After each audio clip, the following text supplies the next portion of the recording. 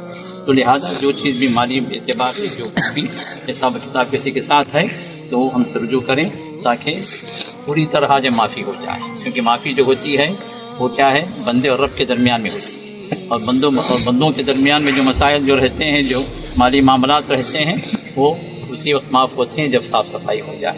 تو بندہ معاف کر دے یا پھر جو اس کا حق اس کا ادا کر دے. تو لہٰذا اس بات کو بھی ذہن میں رکھیں اور ہم سے رجوع کریں. اور آخری بات ہے کہ رسول اللہ صلی اللہ علیہ وسلم تدفین کے بعد آپ فرماتے تھے استغفروا لأخیکم فإنہ الآن یسأل. آپ فرماتے تھے اپنے بھائی کے لیے مغفرت کی دعا کرو اس وقت. یہ وہ وقت ہے کہ ان سے اب پوچھا جائے، لیکن کوئی اجتماعی دعا نہیں ہونی چاہیے. جیسے ہمارے پاس تلقین پڑھ کے فاتحہ کر کے سب کی دعا کرتے ہیں، وہ ثابت نہیں، وہ بدعت ہے. سنت کیا ہے، ہر آدمی اپنی جگہ دعا کرے ان کی مغفرت کے لیے.